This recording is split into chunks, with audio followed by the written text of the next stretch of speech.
Lord, you provide the flame for our lamps and turn the darkness around us into your light. Amen. Mother Clare began, "Hello, Lord, I'm here." "How are you feeling?" Jesus replied. "I don't know, Lord, but utterly discouraged, like all hope and joy of the future just zapped from me this morning, like a cloud of sadness has come over my heart, although I am trying to smile through it." Well, beloved, it's what you're meditating on and who you are receiving from. There are lying spirits and many demons of discouragement that want you to give up and stop your forward motion. That is why the Rhema was given, and you are constantly being taunted by demons of unbelief. I know it's been hard, my beloved, to walk by faith and not by sight, when nothing seems to have come to rotation or resulted in anything. But remember, give grace time to work. I am working and moving in your life, the lives of your loved ones, in your nation, and the life of this community. All is working according to my plan, although the enemy of your soul would like for you to think rather, because they really believe they have the upper hand in all that is going on in the world. It is darkest before the dawn, and dawn will and is breaking through. Will you trust me? Help me, Lord. Please help me to trust and believe your words. Your great trust in me causes me to continuously give you many graces. You are riding on my grace even now. You are being held together fast and sustained by my grace. It will carry you through this threshold, and in all your trials, you will make it through each one. Thank you for stopping me, Lord, in prayer to talk with me. Well, I know you are hurting and persevering through your pain to continue on with prayers and duties, but I hate to see you this way, beloved. I hate to see my joy stolen from you, and how I appreciate so much your efforts to be obedient and to persevere in your prayers when you're hurting.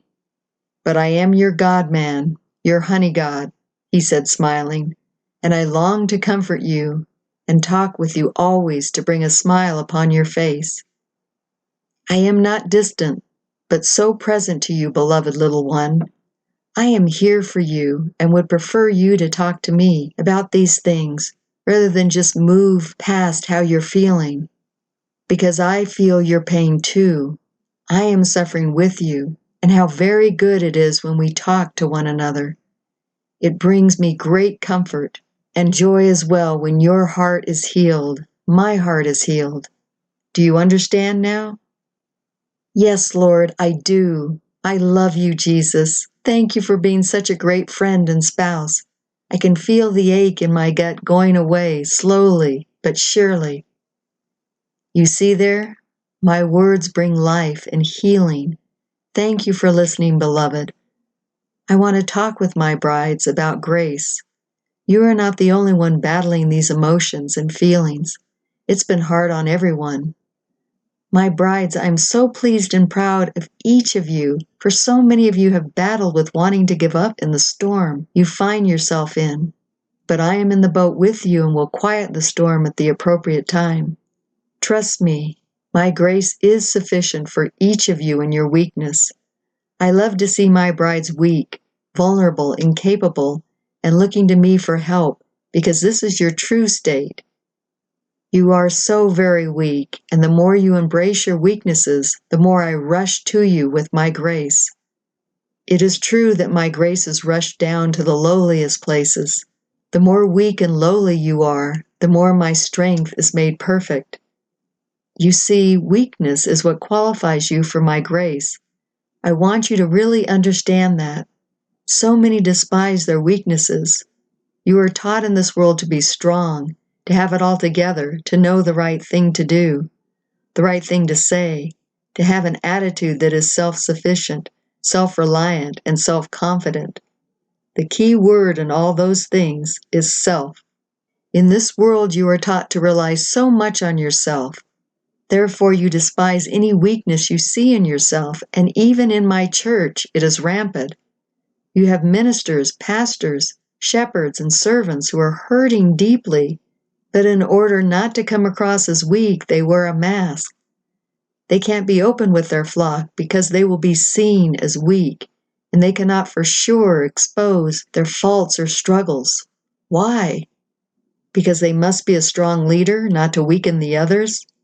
But I tell you, my brides, what weakens a soul is when they carry the burden on their own, when they allow pain, hurt, to go undetected or not confessed. It weakens them and grows like infection in their soul. It is worse when they cover it all, because they then produce other souls who will fall by not sharing their weakness and putting on the facade that they are strong when in fact they are the weakest. And as a side, because you are appointed in the place, you don't come equipped. You're appointed and He equips you afterwards. It's Christ working through you that people see, not you being a high hotshot. You come weak and broken in that role so that God can use you. But if you think you have to be someone before you can become somebody, you will get humbled, and God will expose who you are. My beloved little ones, I took on human weakness during my passion. I looked utterly pitiful in the eyes of everyone.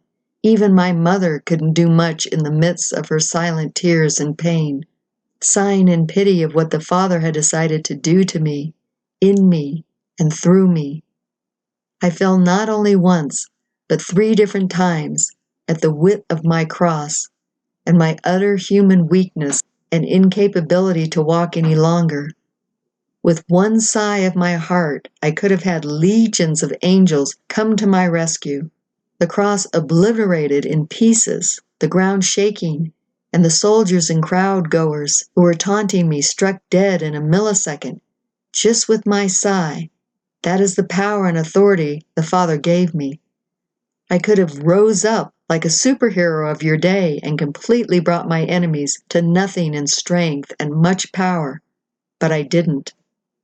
I was not to be God carrying the cross, but a mere man who laid down his divinity to the Father for the sake of your salvation, for the sake of grace, the grace of courage and perseverance that I knew was so desperately needed to overcome this world's trials and suffering.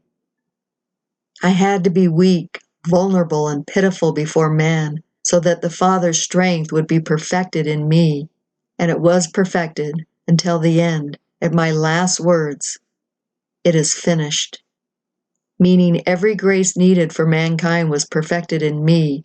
It was indeed finished. Now I knew that souls could endure, could persevere, could live as I lived, and could also make it to finish the race as I did. I finished it so that you all may finish well.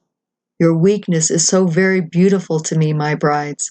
I know each of you and each of your weaknesses very well, and I don't turn in shame, but rather I run to comfort, carry, and strengthen you.